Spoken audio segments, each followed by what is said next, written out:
গত দিনে দেখেছি টিএমসি যখন গভর্নমেন্টে ছিল অনেক দলীয় নেতার জন্য তার দলের কর্মীরা যখন গেছে তাদের ওপরও হ্যারাসমেন্ট হতে হয়েছে। নওশাদ সিদ্দিকীর ওপরও বিভিন্ন জায়গায় হয়েছে। কলিকাতায় যেভাবে তাকে অত্যাচার করা হয়েছে। আমরা দিদি মোদিকেই বারবার এক বলি এই কারণেই তো, আইন ব্যবস্থাকে বিগত সরকার ধ্বংসের দিকে ঠেলে দিয়েছিল। যেটুকু যা রেখেছিল বিজেপি সরকার এসে শুরুতেই সেটাকে আরও ধ্বংস করে দিল। না হয় একটা সংসদ, অভিষেকটাকে বর্তমান একজন এমপি, এবং আজকে গতকালকে কল্যাণ ব্যানার্জির উপরে হলো, সে কে একটা এমপি।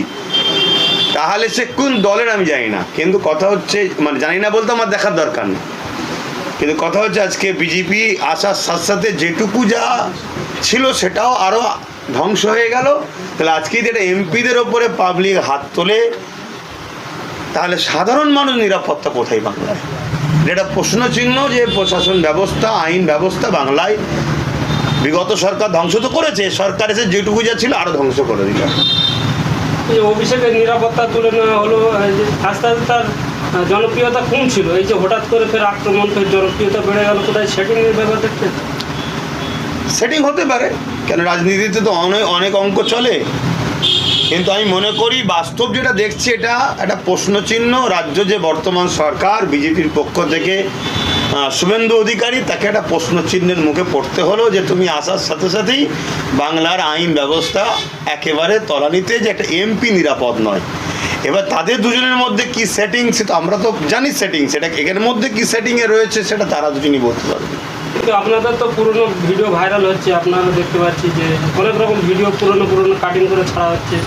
হ্যাঁ, আমাদের ওপরে টিএমসি সরকার যে জুলুমগুলো করেছিল, আমিও তো কাজদিয়াতে একটা আমাদের রাজনীতির দলও নয়, একটা মানে ধর্মীয় সম্পর্ক, একটা অরাজনীতি সংগঠনের একটা কর্মী অসুস্থ ছিল, তারপরে জুলুম হয়েছিল তাকে দেখতে যাওয়াতে। তৎকালীন সময় ওই এলাকায় টিএমসির যে সন্ত্রাস আর যে জালিম ছিল তারা আমাদের উপরে চড়াও হয়েছিল, জুলুম করেছিল। দেখছি এটা বাংলার জন্যে খুব খারাপ, এরকম আইন ব্যবস্থা হওয়া উচিত নয়।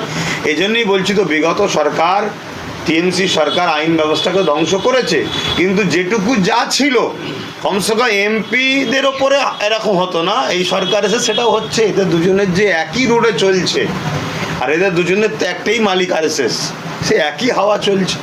তো অভিষেক ব্যানার্জি বলেছিল যে নওশাদ কেন্দ্রের নিরাপত্তা নিয়ে ঘোরে, নিরাপত্তা ছেড়ে দিয়ে ঘুরুক, আর নিরাপত্তা অভিষেকের উঠে যেতে এ ধরনের একটা হামলা হলো। অ্যাকচুয়ালি কথা হচ্ছে একটা বাচ্চা ছেলের মতো কথা, মূর্খর মতো কথা। আমি প্রায় বলেছি প্রশাসন কেন্দ্র হয় না, রাজ্যেরও হয় না, প্রশাসন দেশের পাবলিকের ট্যাক্সের টাকায় হয়। নওশাদ যখন রাজ্য সরকারের কাছে চাইলো, দিল না, তখন কেন্দ্র সরকার দিল না, তখন হাইকোর্ট তাদেরকে দিয়েছে। কি দেশের সম্পদ দিয়েছে, দেশের যে অর্থ থেকে আমাদের ট্যাক্সের পয়সা যারা মাইনে পায় তাদেরকে গার্ড হিসাবে, নিরাপদ দেহরক্ষী দিয়েছে। এটা হচ্ছে বিষয়। দ্বিতীয় নম্বর কথা, আজকে অভিষেক ব্যানার্জির গার্ড তুলে নিয়েছে। এই অভিষেক ব্যানার্জি যখন বিগত দিন দিল্লি থেকে তার বাসভবন হোক বা পার্লামেন্টে যায়, সে তো কেন্দ্র সরকারের, দিল্লি সরকার তো বিজেপি, তাদের তো প্রশাসন ঘোরে। এবং বিগত দিন জিতার পরে আজ পর্যন্ত যতজন প্রশাসন ছিল সেও তো বিজেপি সরকারের। এগুলো বাচ্চার মতো কথা। আর দ্বিতীয় নম্বর কথা, তার গার্ডকে তুলে নিয়েছে। দেখুন, ওদের মধ্যে ব্যক্তিগত আকসাক্ষী চলছে না হিরো বানাবার প্ল্যান চলছে, সেটা আরও কিছুদিন গেলে ফিকে হবে। তবে আমি এতটুকু জানি, অভিষেক আর শুভেন্দু দুজনের মধ্যে একটা লবি আছে। কেন? শুভেন্দু টিএমসি দলটার জন্য যা করেছে, এটা আরও 10 জনের মধ্যে মানে অন্য কেউ, অন্যতম একজন টিএমসির জন্য অনেক কিছু করেছে। কিন্তু অভিষেক হঠাৎ করে এসে বসাতে শুভেন্দুর এখানে আস্তে আস্তে পাতা মমতা ব্যানার্জি গুরুত্ব দিচ্ছে না। এই যে একটা রাগ আকসাক্ষী, আজকে ক্ষমতায় এসছে, সে রাগ মিটাচ্ছে। কিন্তু আমার মনে হয় না যে সেও একজন আইনের লোক। আর আপনি বাংলার সর্বোচ্চ পদে এখন বসেছেন শুভেন্দু অধিকারী, তার দুজনের এই আকসাক্ষীতে পাবলিক আইনকে হাতে তুলে নিয়ে এরকম বাংলা যেন না গড়ে ওঠে, তাহলে সেটা অনেক ভয়ানক জায়গায় চলে যাবে। এই 24 ঘন্টার মধ্যে আপনার কেন্দ্রের সাংসদ, আপনারও সাংসদ, তিনিও আক্রান্ত হলেন। কিন্তু সেটাই বলছি, আইন ব্যবস্থা ধ্বংসের দিকে। বিজেপি শাসিত এলাকাগুলো অন্য জায়গাতে এরকম ব্যবস্থা হয়ে আছে, আইন ব্যবস্থা নাই, মানুষের হাতে রাজ চলে গেছে, মানুষ এখন সন্ত্রাসী গুন্ডাগিরি শুরু করেছে। এটা অত্যন্ত দুঃখজনক। এটা কোনোভাবে কাম্য নয়। হ্যাঁ, আমি এটাও বলছি, অভিষেক ব্যানার্জি, কল্যাণ ব্যানার্জি, আরও যারা আছে টিএমসির, তাদেরকে যদি পুলিশ অ্যারেস্ট করে তাদের যে অন্যায়ের বিচার করে আমি খুশি হব, কেন তারা অন্যায় করেছে, অনেক অন্যায় করেছে। কিন্তু তা বলে পাবলিক তাদের ওপরে জুলুম করবে, গায়ে হাত তুলবে, আইনকে হাতে নেবে, এটা কোনোভাবে মেনে নিতে পারি না। যে আমার দুশ্মনী করেছে বলে আমি আনন্দ করব, এটা বাংলার জন্য ক্ষতি হবে, দেশের জন্য ক্ষতি হবে। শ্রমিক ভট্টাচার্য প্রশ্ন করছে যে এটা মানে অভিষেক ও কল্যাণ ব্যানার্জির উপরে যে আক্রমণ হয়েছে ওটা আক্রমণ না, এটা জনজোয়ার, কি বলবেন? জনজোয়ারকে তো রুকা দরকার। কালকে শ্রমিক ব্যানার্জির ভট্টাচার্য নাকি জনজোয়ারজি তাকে একটু হালকা পাতলা দিতে সে খুশি হবে কি?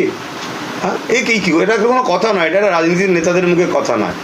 জনগণ তাদের বক্তব্য থাকতে পারে, মুখে অনেক কিছু বলতে পারে, কিন্তু মানুষের উপরে হাত তুলতে পারে না। হাত, তার জন্য বিচার আছে, আপনি কেস করতে পারেন, আইন প্রশাসন দেখবে। আজকে তোমাদের এত ক্ষমতা, তো এদের দুর্নীতির ফাঁস তো তোমাদের কাছে আছে, তোমরা তুলে নিয়ে এদের বিরুদ্ধে ব্যবস্থা করতে পারো।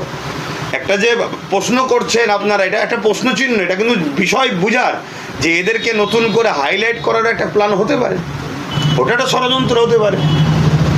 এই যে রাজ্য সরকার ক্ষমতায় আসার পরে একটা সার্কুলার জারি হয়েছে দেখি যে মাদ্রাসায় বন্দে মাতারাম যে গানটা আছে সেটা গাইতে হবে, বিষয়টা কি? শোনেন, সংবিধান কাউকে ফোর্স করার ইজাজত দেয়নি। যদি কেউ ফোর্স করে সে সংবিধান বিরোধী কাজ করবে, তো সংবিধান বিরোধী যে হবে তাদের বিরুদ্ধে আমাদের লড়াই চলবে।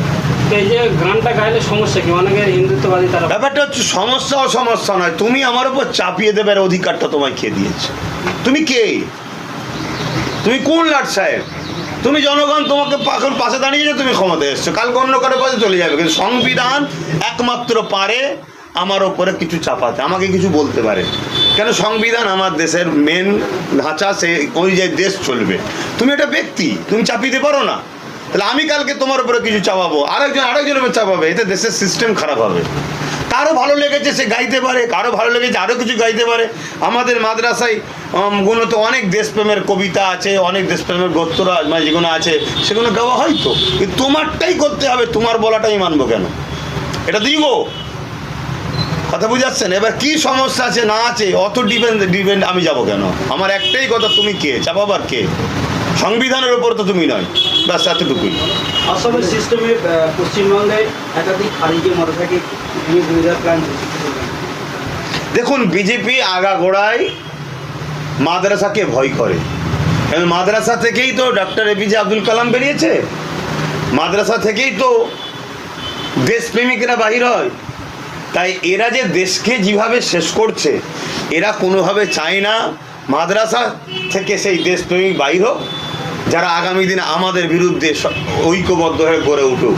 তাই আগাগোড়াই বিজেপি মাদ্রাসার বিরোধী। তবে মনে রাখবেন, অন্য সরকার যেভাবে ভেতর থেকে মাদ্রাসাকে ক্ষতি করে, যেমন বিগত সরকার টিএমসি সরকার মাদ্রাসা শিক্ষা ব্যবস্থাকে ধ্বংস করে দিয়েছে, নীরব